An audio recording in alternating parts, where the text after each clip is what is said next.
Welcome to episode 2 of Katanagatari. Last time we introduced the main characters, Shichika and Togame, and we got the first sword, and now we're going to go off on our adventure to go get the other 11. So I want to see what kind of places we see, what kind of swords there are, what abilities these people have other than the swords, what Shichika is like now that he'll be leaving this island for the first time, and more about Togame as well. I actually ordered the first volume of the light novels, which in the North American release is actually, I believe, 3 of them. They're 3-in-1s. It's supposed to get here today. It hasn't gotten here yet, but it's arriving today. So then I can start reading it. I figured since this show adapts the entire thing, I don't have to think, oh, what if there's a second season? It adapts the whole thing, so I can read it afterwards. Read a chapter after, one light novel's worth of material after each episode, since each episode is one book. But yeah, that's on its way, and as is the show. We're going to keep watching it right now. So we'll talk about it at the end of the episode, but for now we're going to watch episode 2 in 3, 2, 1, play.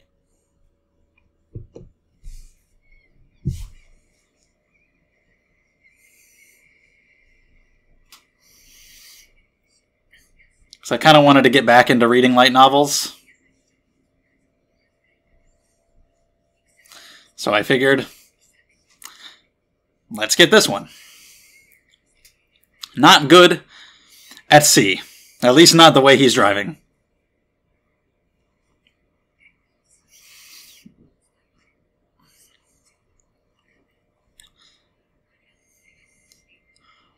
How are they going to protect the swords that they have?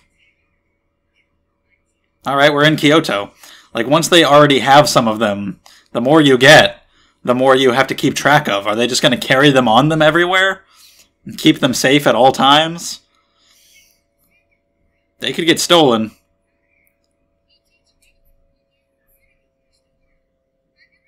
Yeah, he's never seen this many people. Just seeing people. Whoa! Tiny little girl. He didn't even know that wasn't her. Even with the massively different hair color, he's so out of his element. He's also not cold.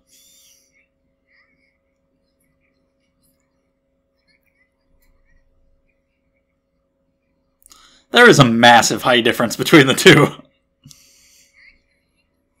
I don't know which. He's tall, she's short, probably both.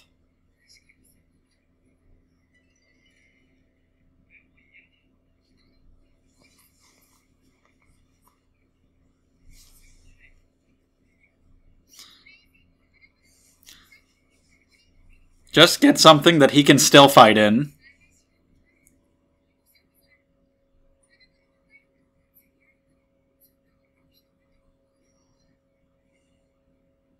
Yeah, you don't ask him. Harsh.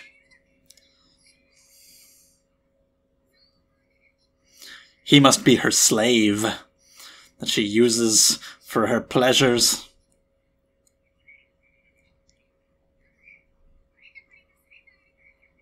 Oh, all that.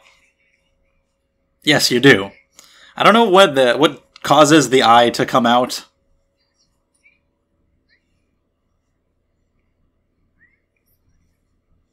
Okay, he got his outfit. Still no shirt.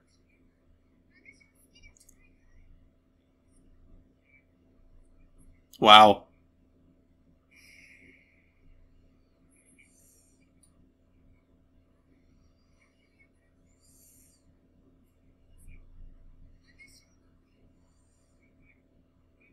I think he understands that. That is one thing he can definitely do.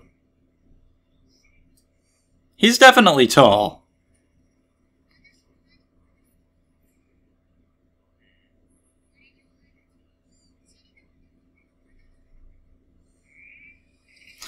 He didn't listen. Damn, he didn't even get to draw the whole thing. That's awesome. And he broke his goddamn wrist. That guy got off luckier.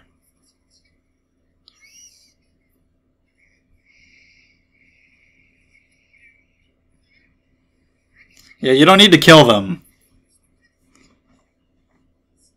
Oh, he has to learn everything.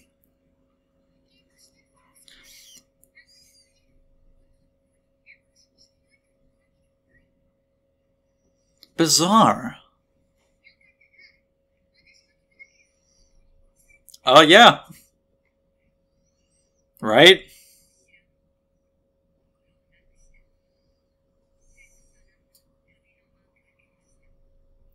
But yeah, against normal guys, they don't even get a chance to draw their sword. Against the tougher guys that we're actually going after, you can kill them. You killed the first guy, so that's fine. But yeah, he doesn't know a damn thing about this. He's hardly even a person. He doesn't understand a like and dislike, a very basic facet of being a human.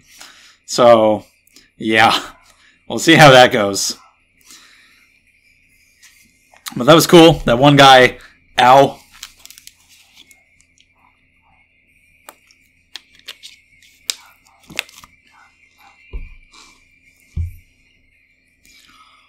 At least I know, at least I think I do, basically what to expect with every episode. As far as I know, we'll fight a new guy, or many people, to get a new sword. There will be a new sword in every episode. At the very least, I can expect that. So I just have to wonder, what's the new sword going to be? Any other twists and turns? We'll see what may happen.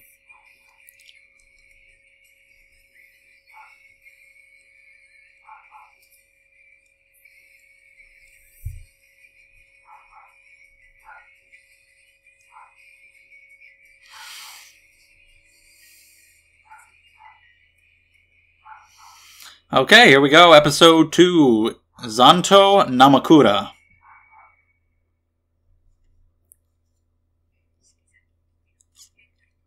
Alright, it's already been a month.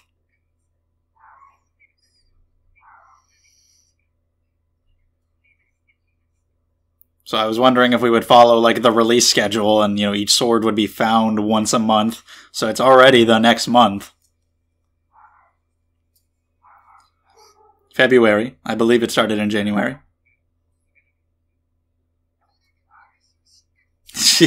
Yeah, he has to learn to know who she is. That is important.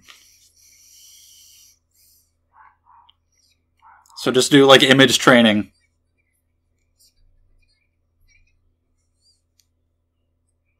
To learn to conjure Nen, you must touch, taste, smell the chains.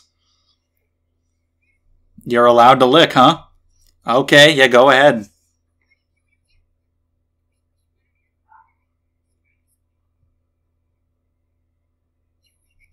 Right? This is a weird type of training. A very funny thing.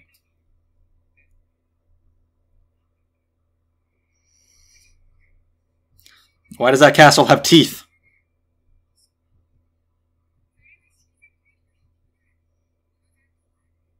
Very sharp. Okay. Not a very interesting power, again.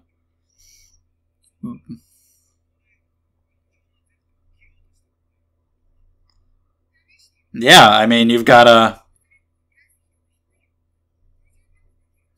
Not that you're going to try. Because you don't want to break the swords. But yeah. An unbreakable sword and one that can cut anything.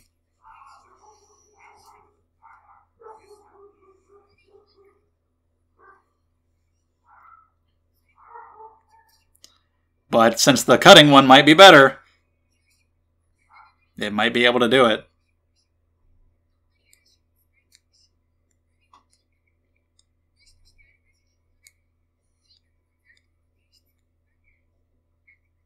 Yep.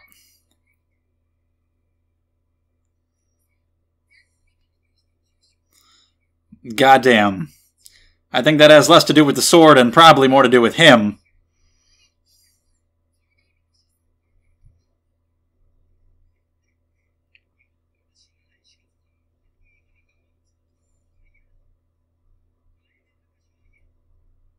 What is happening?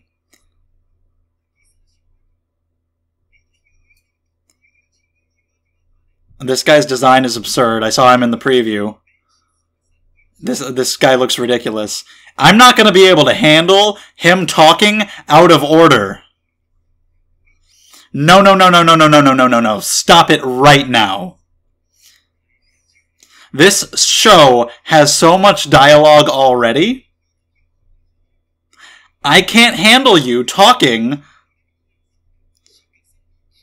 like an extreme Yoda. Don't do it. Die now. Thank God. Is he dead? Thank God. I just requested him to die. Did you honor my request? Thank God. Is he really dead, or does he have ninjutsu to let him stay alive? If he is dead, this man is my favorite character. He just... Oh, yes. Do you realize how satisfying? That guy was on screen for like 4 seconds, and I am already so satisfied that he died. That was incredible. I feel alive. Thank God. Introduce a really annoying character, and you're like, oh no. And then they die, and you're like, fuck yes. That's great. Now I like the antagonist guy, because he just got rid of my annoyance. A little bit. No one's returned. So yeah, I don't know what all the sword's abilities will be like. But for now, we're working within relative realism. The occult and alchemy are involved to make these things possible. But the concepts alone, again, are working within relative simplicity.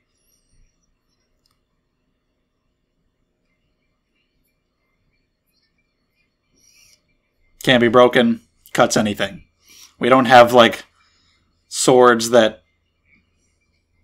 turn into giant dragons or anything weird. True. Come up with something.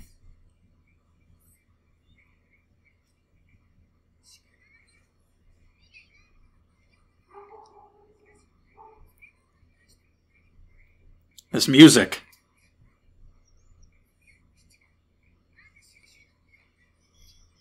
What's that?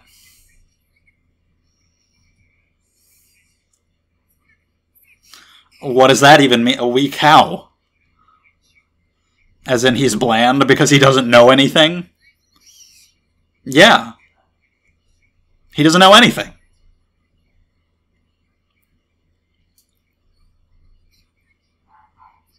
He was real annoying. He definitely stood out.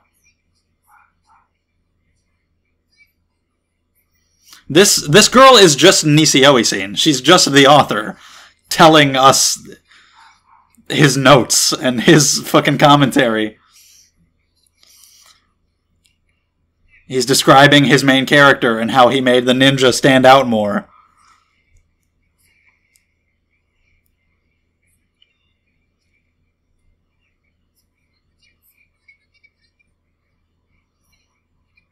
So he's acknowledging this. I agree. What are you going to do about that? Are you going to have him learn? Light novel. The light novel battle. This is great. Not anymore, thank God.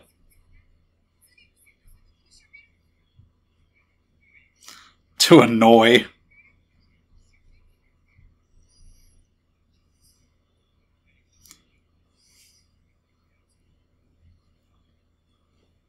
Maniwani.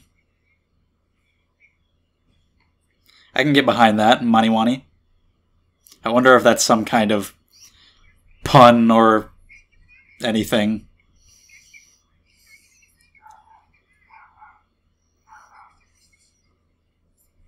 God damn.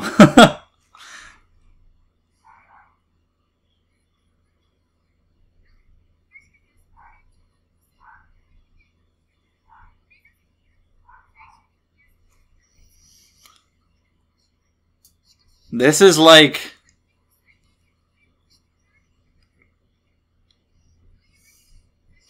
a catchphrase. It's like reading the book and then reading like the author's afterword at the end, where they talk about their process and everything. But it's all within the book. You don't have to read the afterword. The afterword is in the book.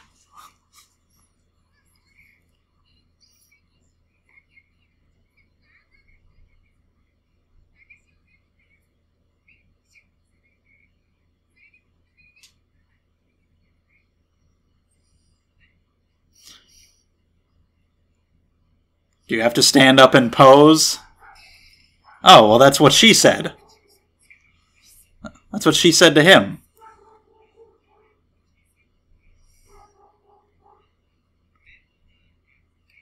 That's Shikamaru. And she says Cheerio.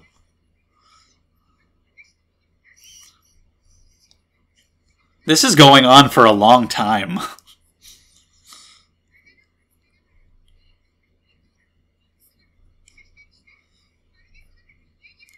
True, true. You have to act like you want to do it for us to remain interested in you doing it.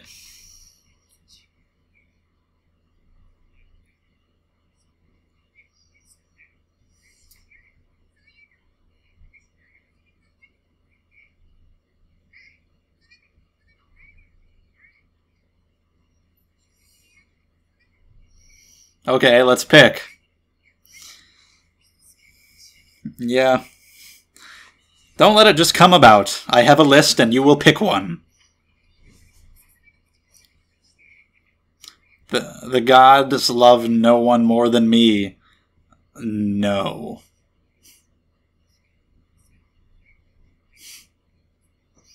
I love how this conversation about him not having character is giving him more character than he's ever had.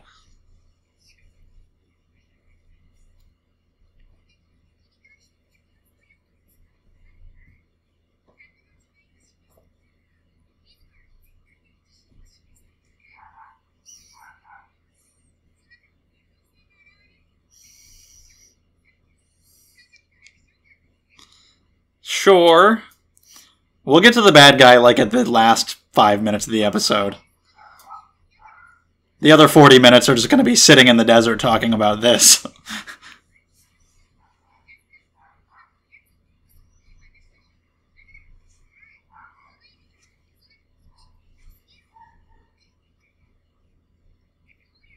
Yeah, that's for her benefit. That's bad. Yeah, especially when you're not going to exile him. You're going to kill him.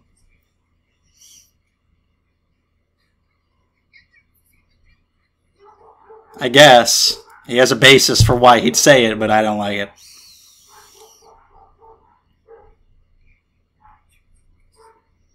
Yes. So it's probably good. He doesn't tear people into pieces, though. He doesn't use a sword. But I guess we're going to go with that. Just to get her to shut up. He's probably going to use it wrong from now on. That would be funny.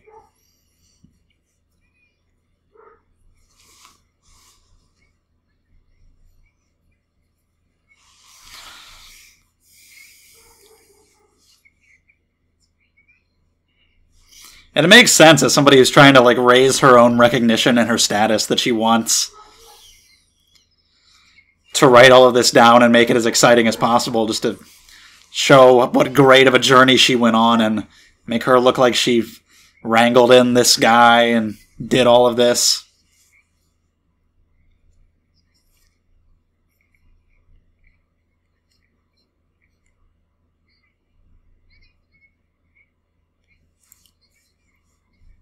I wonder like how big of a chunk of the book that conversation would have been.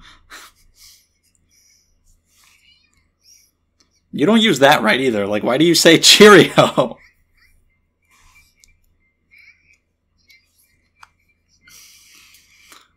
Music in this show is interesting.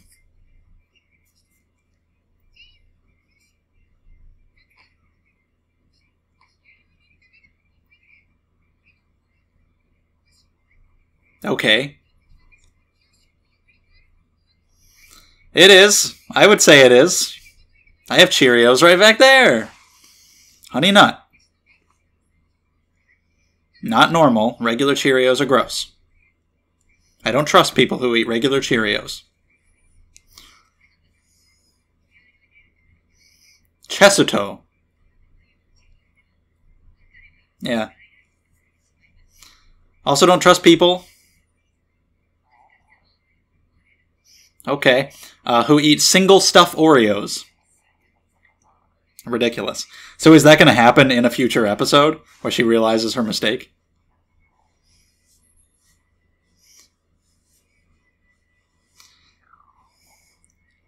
Hello. Hakuhei is a very womanly looking dude.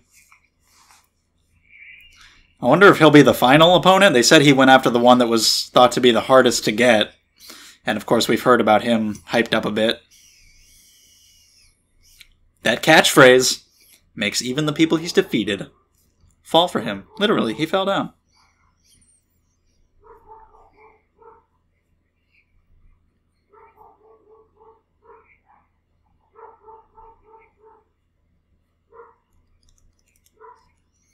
There is a lot going on there. You have a life preserver or a big rope.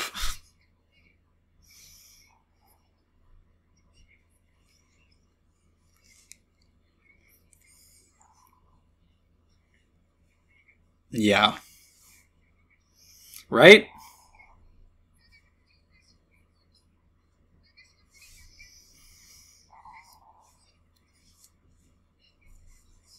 You were telling him to lick you.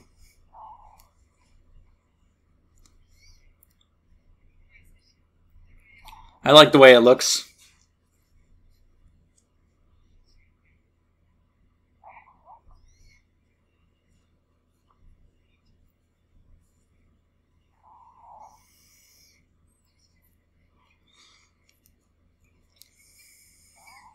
And she falls. What? The sand? Oh, that guy.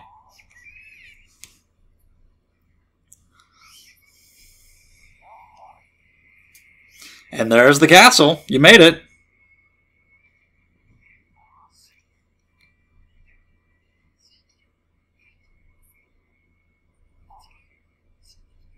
Cool.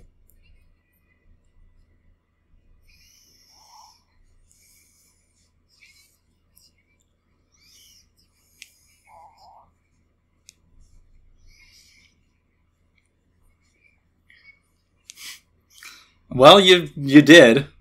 Surprised yourself, too, with the dead body. Because he was annoying.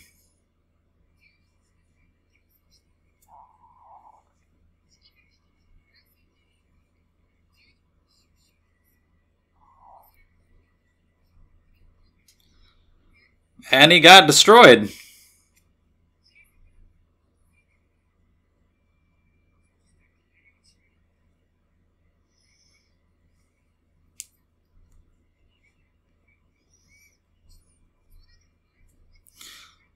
No, it was fairly easy. So are all the Maniwani just kind of gonna be annoying guys?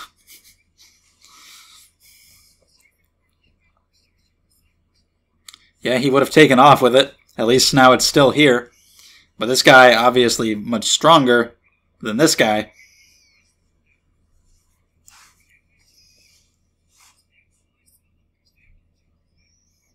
So he's clearly a very strong swordsman.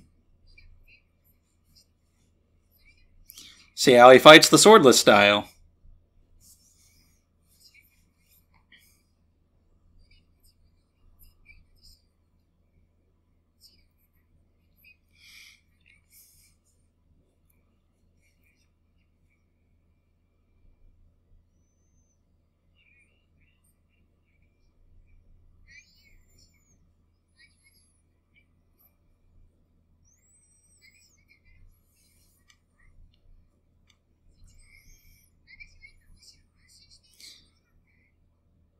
He might not. Okay. I was like, you know, you might not be expecting somebody else so soon. But no, it's just this.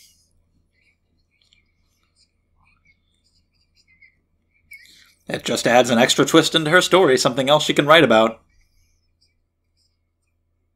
Thank God.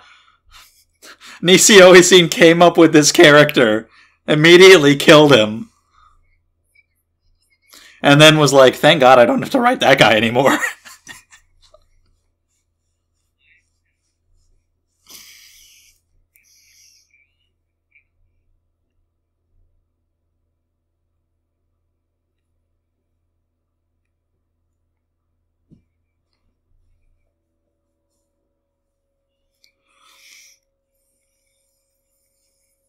I don't think that's going to happen.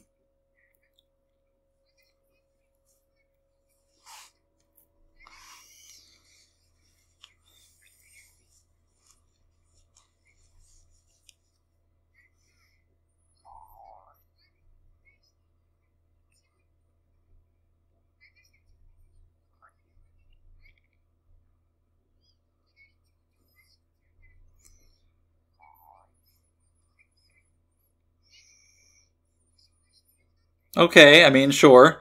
As the strategian, I understand. Well, just in case things go south, which they will. Yeah, these guys don't want to give up these swords. That's kind of the whole thing that we're dealing with here. But might as well try. Then I can write about it.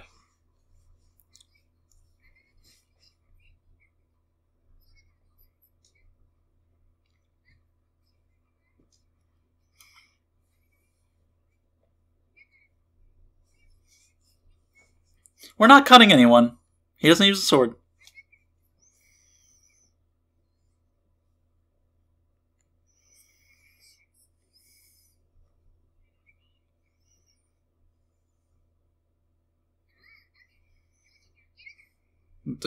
Might as well. Hi. Well, here he is.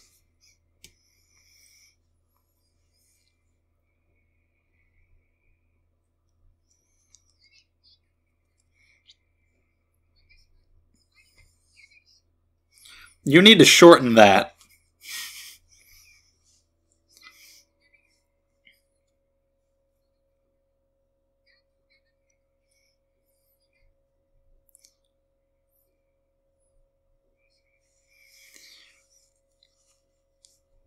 Doesn't seem to have the patience for these people.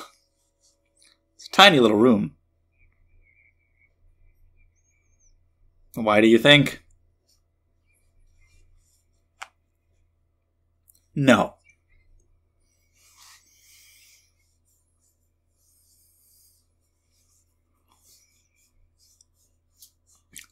It was pretty fake looking.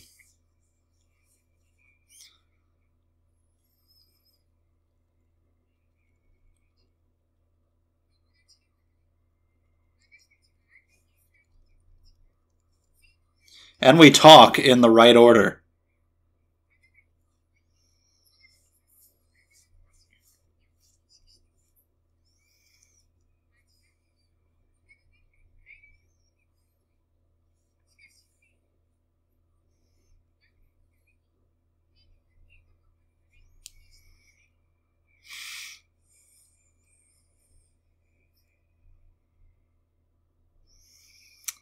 Doesn't think there's any point in talking about that.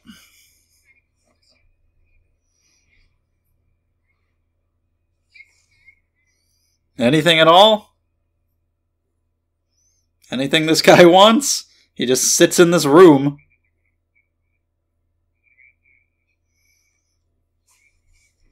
We can get the bounty removed.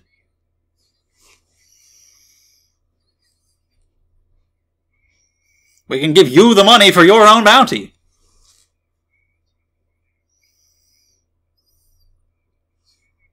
That's dangerous. Is that a thing? Is that rude?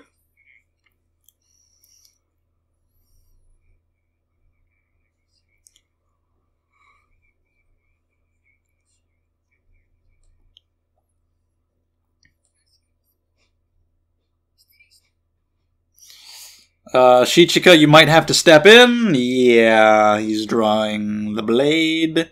He's not open to negotiations. I'm not gonna... Whoa, he kicked her. Got her out of the way. That was good.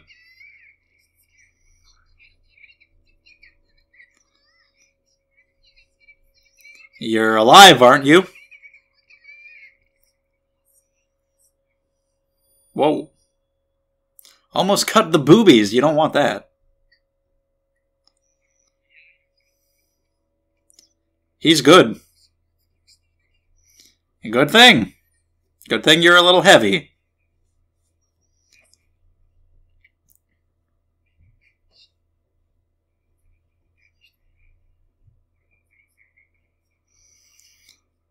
He draws so fast.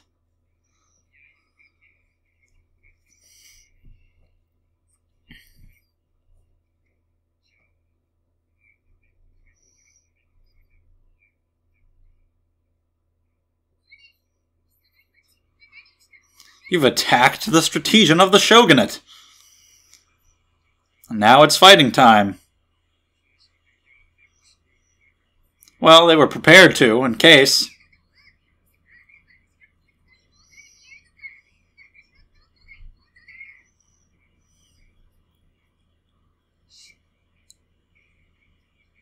So I'm not giving it up either. If she had come alone, without a fighter, I don't think he would have changed anything.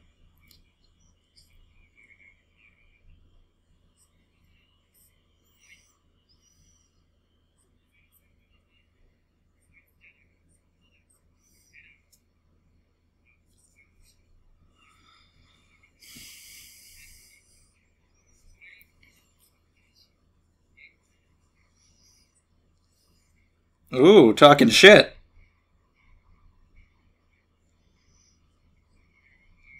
Can't say that I am. I mean, yes, but you know, not in the traditional sense.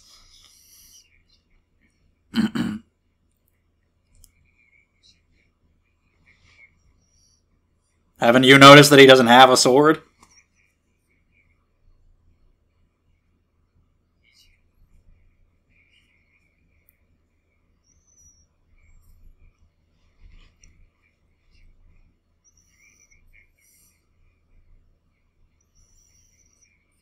Holy shit. How are you gonna deal with that?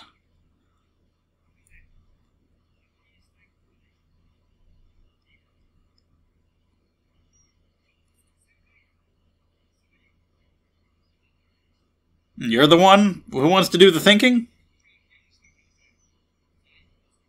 Confer with her for some kind of strategy, and then come back.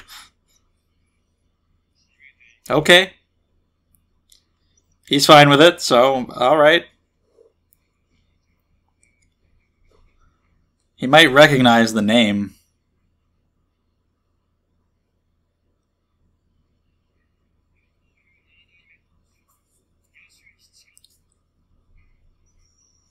Maybe. Did his tongue slip? Okay.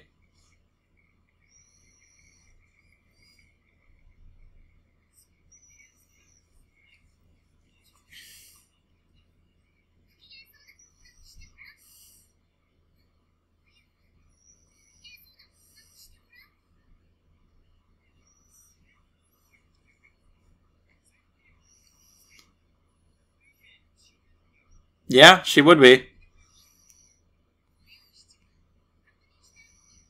Might be around the age of his older sister.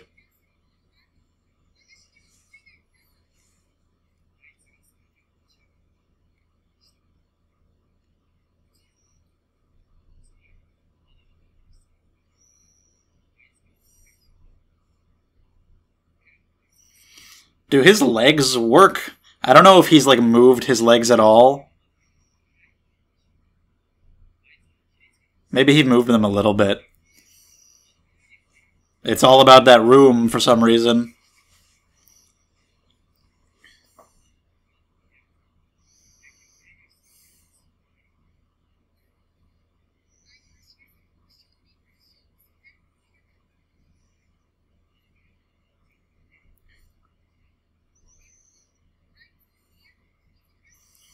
Yeah, because with a light speed attack, walking in the front door right in front of him in this tiny room, I don't know what you can do. That's...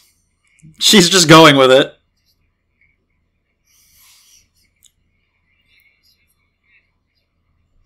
This is a good plan. Good plan.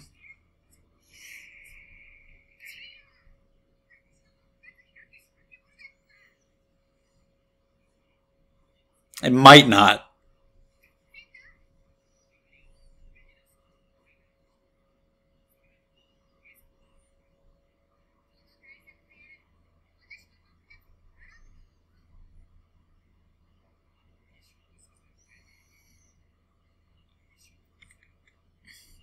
Is that the strategy? Just walk in the room and fight him?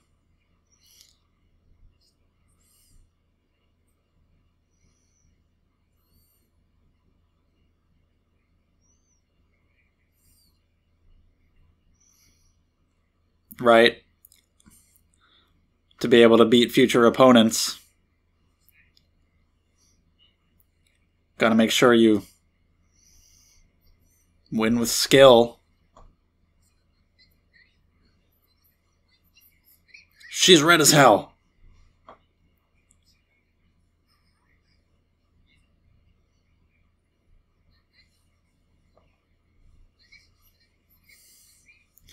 Maybe you should stay out here.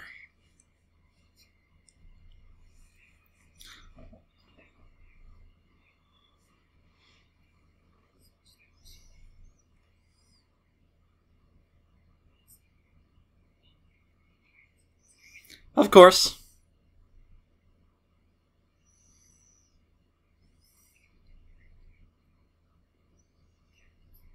Put her in danger so that he can have something to protect.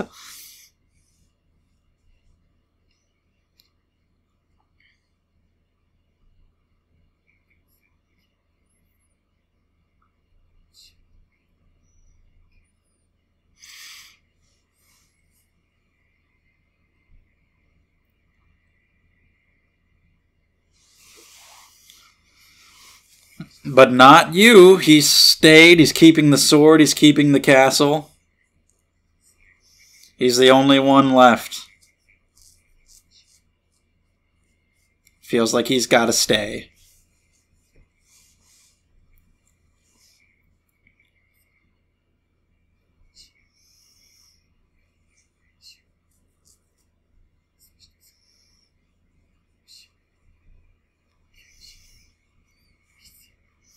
This is that for him.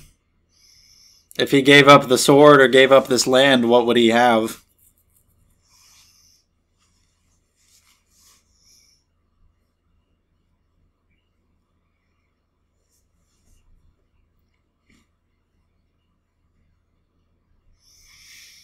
Not really? Maybe?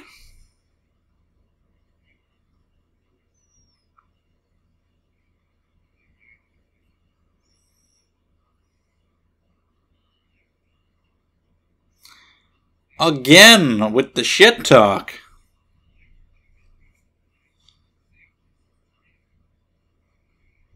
So you just gotta be fast. Look at that. The sprinter stance.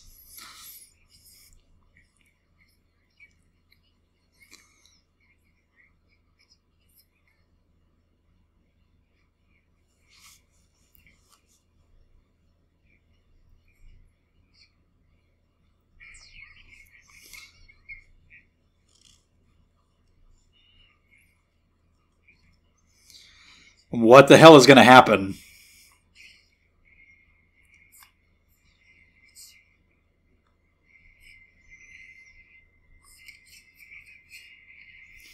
Okay.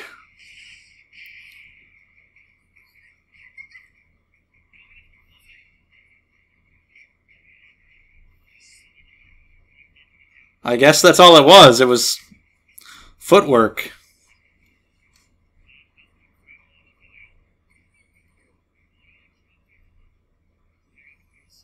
You didn't want to just randomly kill this man? Oh, no, held back from fear, sort of.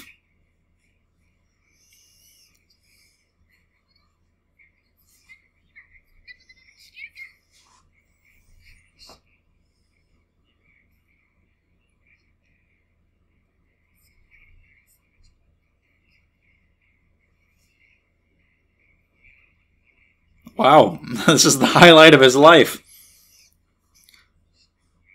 Good morning. Make that your catchphrase. You're welcome and good morning.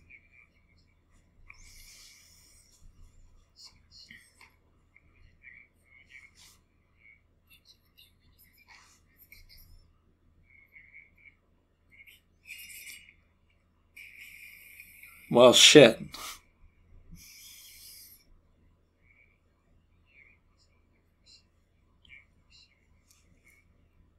It goes everywhere.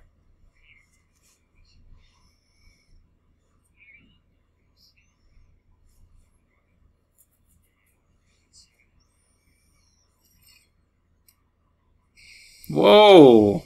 It's dangerous to use. Well, not on purpose. That makes sense. Okay, maybe it was on purpose. Okay. The hell?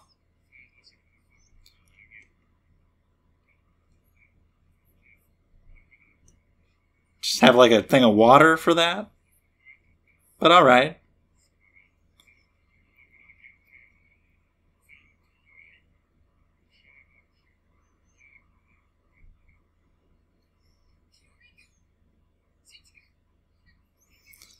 Not again.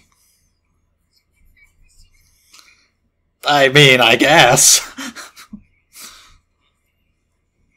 Yeah, again, he wants to make sure they can do this.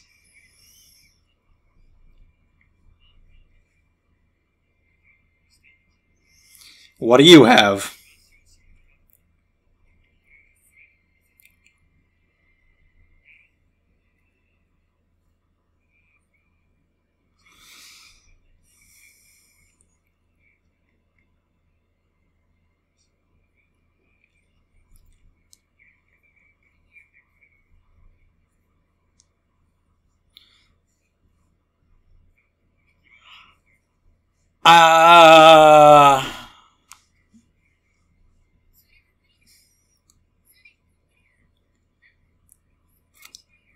Then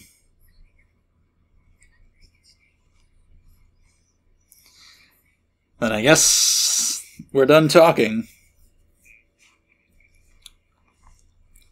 Had to make sure.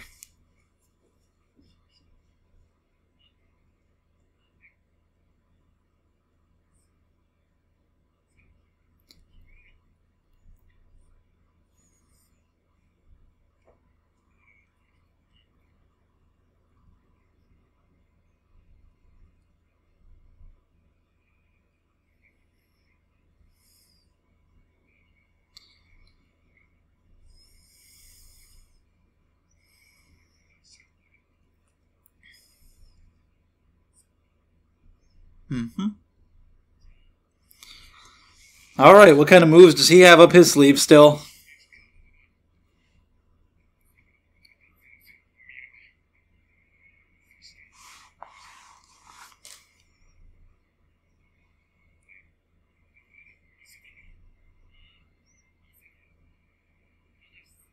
He said it! He said the thing!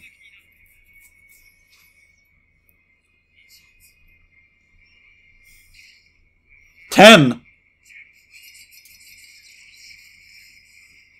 What? Oh my god! Holy shit!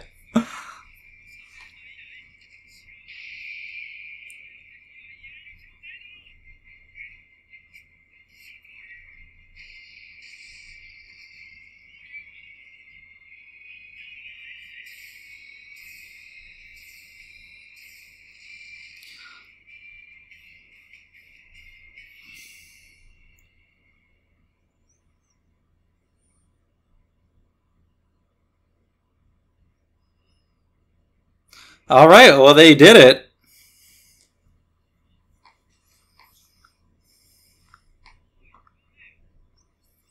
I don't know if he cut him in half with his foot. Or if he just kicked him in the head real hard and killed him. Lucky she's fine. God damn, your nose okay? Everything. Boy.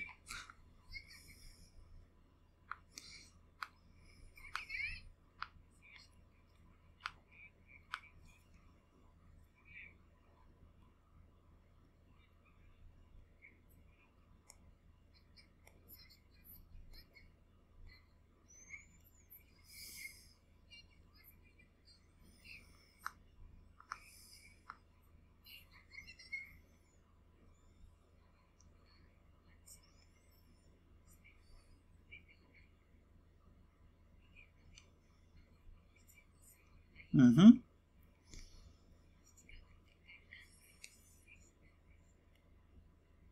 He's learning things. Alright, sword number 2 acquired.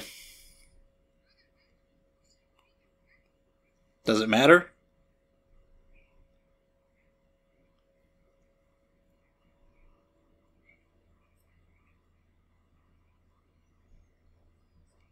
Yeah, it's like, if I couldn't see it when he was drawing it, I'm not going to sneak a peek after the fact.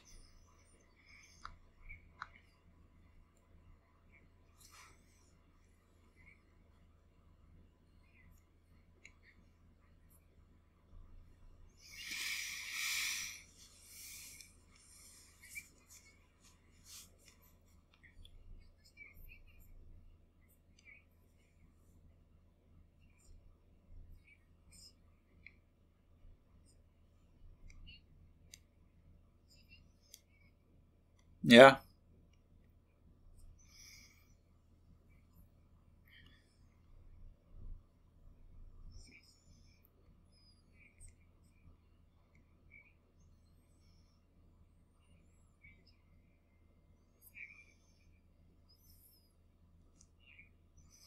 That'd be it, yeah.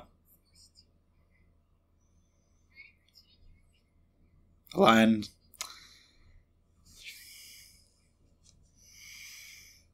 to end it with.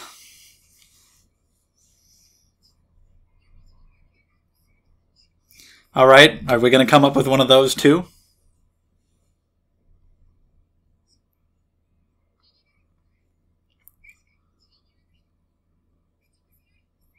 Absolutely.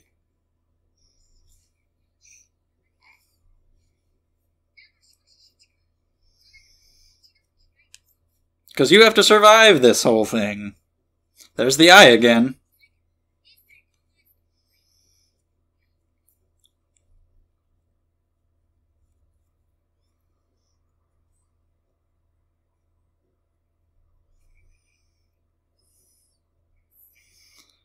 Yeah, that's probably for the best for him. And there we go. That was episode 2. We have the ED preview, and that seems to be it. So let's talk about the episode. Alright, episode 2 of Katanagatari. I liked this one better than the first one. And this reaction and review is also going to serve as an unboxing. I said at the beginning that I had ordered the light novel and it hadn't gotten here yet. In between the reaction and the review, it has now gotten here.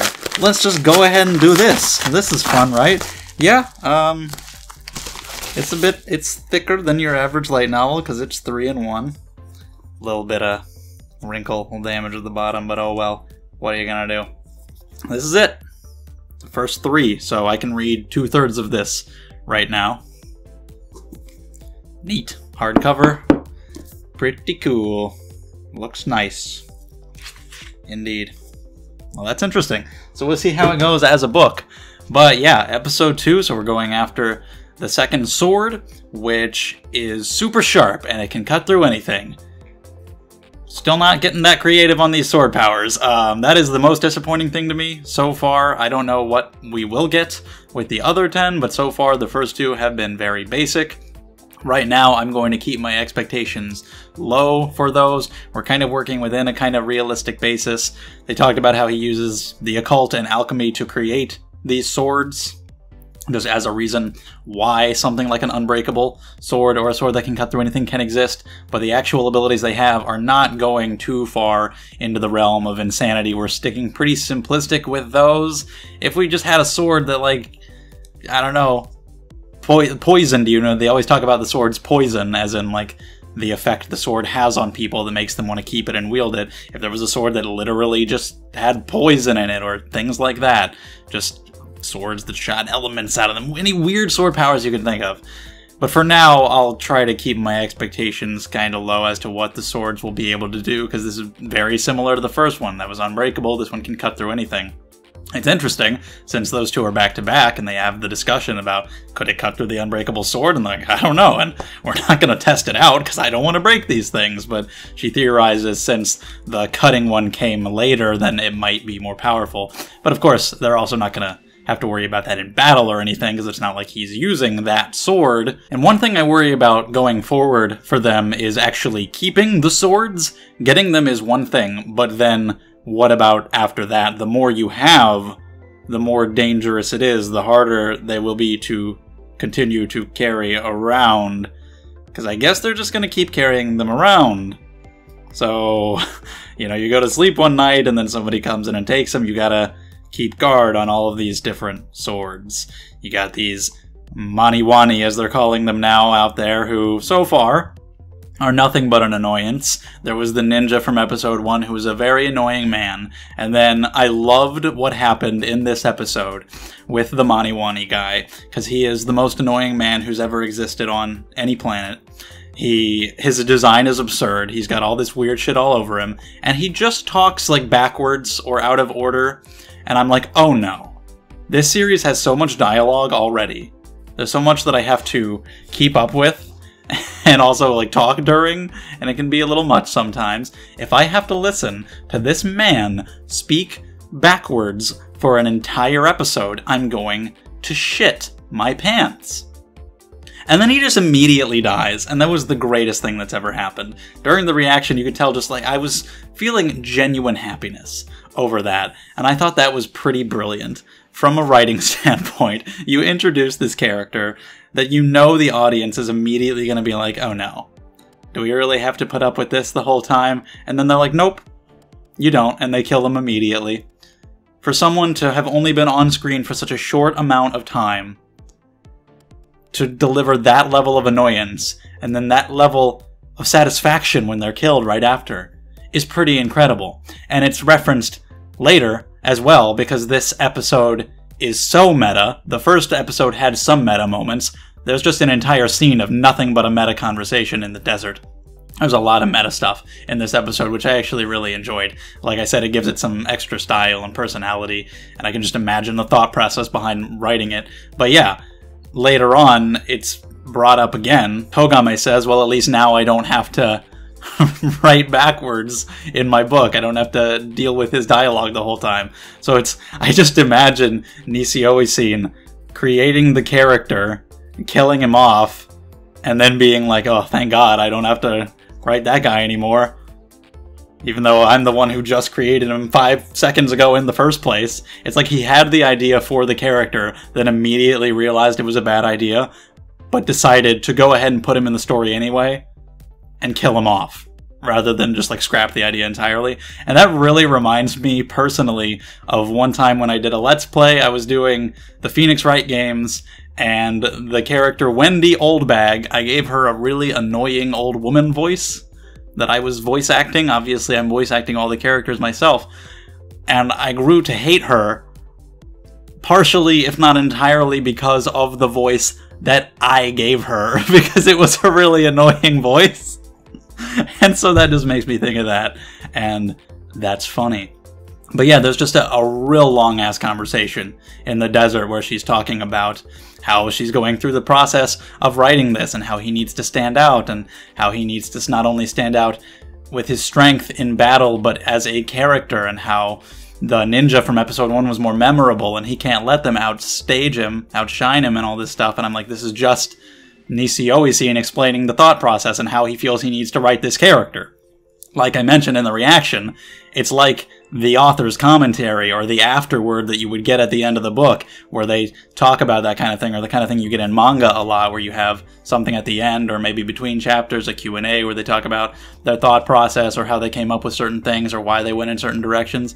But you're getting that during the story out of the mouth of one of the characters. She is Nisio Isin. She's just doing all this. She's the one who initiated the quest, as in he is, because he's the one who made the story, and she's writing it all down and trying to make it as exciting as possible. But it's also very funny for her, because she's trying to gain recognition and status, so of course she wants to document everything and make it seem as cool as possible. She wants to have these big, explosive, standout moments, and she wants him to seem interesting, to make her seem interesting by proxy, like the fact that she was able to tame this wild boy. She wants to make him seem different than he actually is, because she addresses what I said in the first episode. He's pretty bland. He doesn't really have a personality. He's barely a human. As we see more in this episode, he doesn't understand the concept of likes and dislikes. He can't tell people apart, even if one has blue hair and one has white hair. She was a similar height to Togame, and he was like, oh, that's you. Oh, wait, what? And so he has to go through training, feeling her hair and licking her and touching all over to absorb her appearance into his head, because that's really important. He's going to have to keep track of who she is. Like she said, I don't want to sneak up behind you one day and you freak out and turn around and kill me before you realize what's up. But yeah, he can't recognize different people. He doesn't feel cold. He doesn't really understand how he should dress. Just the fact that there's so many people around him at all is overwhelming, even though it's not that many people, because he has only ever known his sister and his father. He doesn't know the rules about killing or not killing. He doesn't know a lot of things, which he starts to learn from Togame and from the antagonist of this episode. But yeah, she mentions this, like, you're bland, there needs to be more to you. Just going through all this stuff that Nisio Isin must be thinking, like, I gotta make this guy more interesting, I gotta give him all this stuff, and so he just writes it in the book to have her say. It's really weird. It goes on a little long. I have a same complaint that I had about episode 1. I do think some of the conversations go on too long, especially towards the end. Like, he's down there crouching down about to do his attack to finish off the fight, and I'm like, let's do it. Like, we're sitting here for a long time. Every time I thought the conversation was over, something new would start again, and some of it did go on a little long, for sure, but like I said, I like this episode more than the first one, and I already did like the first one, but this one was pretty entertaining for the most part. Talking about having to give him a catchphrase, all these different ones that she's come up with, which are all pretty ridiculous, and she says cheerio, which is cute, but she's using it wrong. And they say that she'll realize it like a couple months from now, so maybe we'll actually see that happen in an episode. I don't know, but also Gyafun. That's a pretty good one. It's pretty cute, and he does use his catchphrase. Not as important as your dying line, but he's got a catchphrase for now. He has a new outfit, which I really like. I think it goes really well with Togame, with the two of them together, because I really like the outfits in this show. And he even says, like, you look heavy, you look like you're wearing a lot, because she does have a lot on her, and a lot of the characters are, in a way, kind of over-designed, but I really like it. I like the way it goes with their faces and the overall art style and everything. And then as for the villain in this episode, the antagonist, the guy who takes out annoying Ninja Man and immediately became likable to me, I'm like, oh, thank God. I was like, is he going to cut him down? Please do. And he did, but I was worried, like, this guy has ninjutsu, what if this doesn't actually kill him? And it did. He was done. So yeah, so far the Maniwani are just annoying, and this one just kind of showed up. So it's not just them we have to deal with. We'll have them going after the swords too, but sometimes people who already have the swords will be fighting back. Of course, there's like the main guy that is mentioned in this episode who had the phrase, I'll make you fall for me, that she took. What a guy, what a great catchphrase. But yeah, he is way more interesting than, the guy from episode 1. He just feels like he needs something to protect, or else there's nothing that he really has to live for. The desert has encroached on this area, and there's nothing there anymore. It's just the castle in the middle of the desert. There's no one to rule over, nobody to live with. It's just his castle and this sword, and they're the only things that he has left. Everybody else has left, and he feels that it's his duty to continue to protect this, or else what is he living for? And that really teaches Shichika some things too, I think.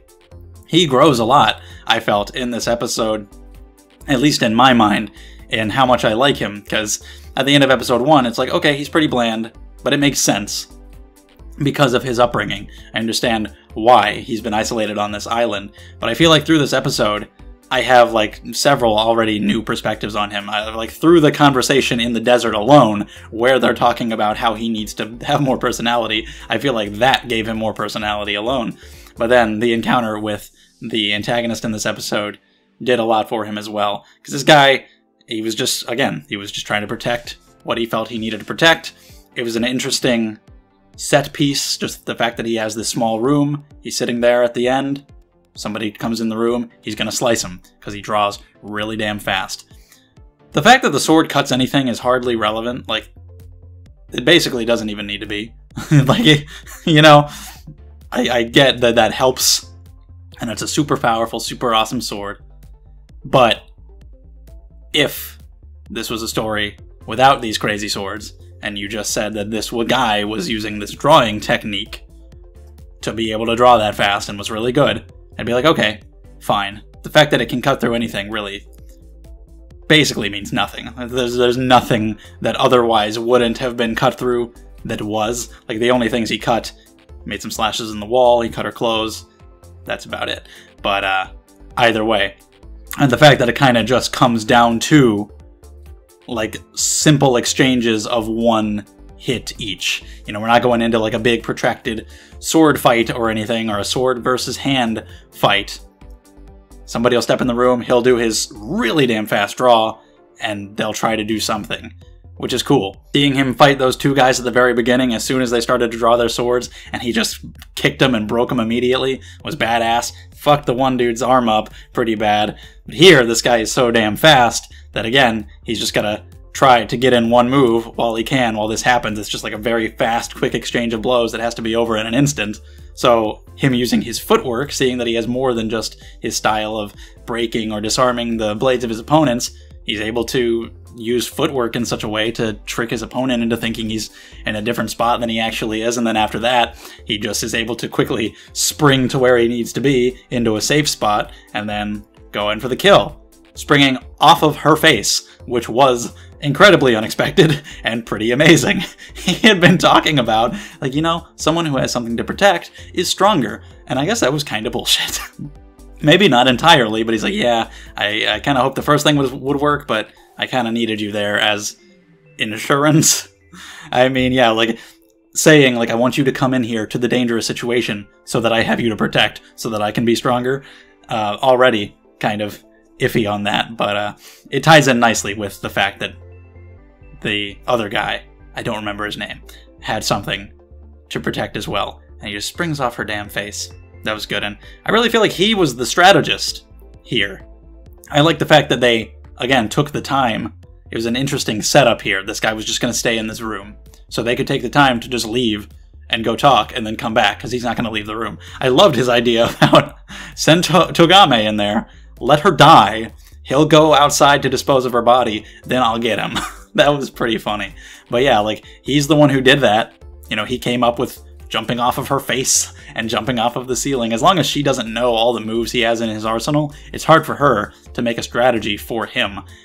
I feel like he was more useful with the strategy in this one. I definitely want to see more of them working together and her coming up with strategy that he can then utilize with his physical ability. But it's probably for the best that this guy died. You know, he didn't really have much to live for. He went out protecting, trying to protect what he felt he needed to, doing what he thought he should be doing, and now he can rest. And Chichika seemed to learn from him about pride, about the value of protecting something, and I really like what he said at the end. He's like, no, I don't want to look at the blade. I wasn't able to see the blade when he was drawing it. It would be kind of like disrespectful to look at it now. I wasn't able to see it then, so I wasn't able to see it. And even before that, he was saying, like, I don't want to be able to beat this guy just through luck. Like, when he cut himself, which, first of all, saying, you know, it gets rid of friction between the blade and the sheath, you could just, like, carry around a thing of water, pour that on there, but okay.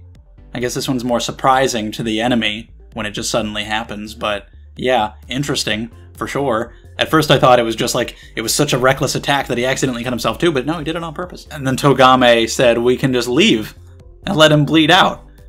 Fun idea. Good for you, strategist. But I like what Chichika was saying. We can't just luck our way through all this stuff. if I can't be sure that I can truly beat today's opponent, then I can't be sure about tomorrow's opponents. That reminds me of, that's a lot of shonen protagonist type stuff. I especially think of Luffy. If we want to take a recent example, his fight with Katakuri, he had a chance to leave, to get away, but he went back. Both in a pride thing and just like, I want to be able to beat this guy, but of course, like, I want to be able to beat this guy so I can assure that I can beat later guys too. To get stronger in this fight and assure that I can do it. And I just feel like there was a lot more personality added to Shichika in this episode that I really liked a lot. More interesting villain. Even though I still felt some of the dialogue was a little long-winded, I don't think it was as much so, or maybe I'm just getting more used to it. Good comedy, like the kick in the face or the Maniwani guy getting killed. The meta stuff. There was a lot to like in this episode. We'll see what other things we get in the future with future areas. We had a desert this time. It wasn't really so much about the blade itself, but more about the user. He was pretty strong. Of course, it was a special blade as well, but, you know, he was the more interesting part. So we'll see. Maybe that'll always be the case. Maybe the blades are just kind of there. The blades will be used to showcase other things, other abilities, whether they'll be Maniwani ninjutsu or just other guys who make the Maniwani look like annoying guys, which they kind of seem to be. Guys who have weird things like talking backwards just to not be boring, which again felt like a meta thing. It's like, why would you make a character do that? Well, he needed to stand out and not be boring. Yeah. One other thing, I also like the fact that Togame was going to try to negotiate first, so she does have some ability as a strategist here. She has some things to try to contribute. I just want to see more in the future. Shichika stood out to me more this time than her. But she was willing to do that. It's like, we can give you whatever we want within reason. We can't make the desert go away, but, you know, other than that, we want money or whatever, we can get the bounty off your head. Stuff we can do for you to let you give over that sword. But of course, these people are not going to. Like, that's the whole point. That's what we've been talking about the whole time. That these swords draw people in. They want to keep them because of the power that they have. So it's just not going to work. But it's good that she's willing to try. But she knows, hey, I've got this guy to fight if we need to, which will probably happen every time. I wouldn't be surprised if there's one where it's just a total anticlimax and there's just no fight at all and they just hand it over, but I don't know about that. Just from what we've heard about these swords, it doesn't seem like that kind of thing is going to happen. So, yeah, these episodes are long. There is a lot of dialogue in them, so if there's any details I didn't mention, anything you want to say, we can talk about it further in the comments below. If you enjoyed the video, subscribe to the channel. We'll have a new episode of Katanagatari out every Wednesday. Come check out the Discord if you want to come hang out and talk some more, and the Patreon if you want to support my channel and get early videos. Those links are in the description below, so thank you guys so much. I guess I have the book now too, so that's neat. And I'll see you in the next one.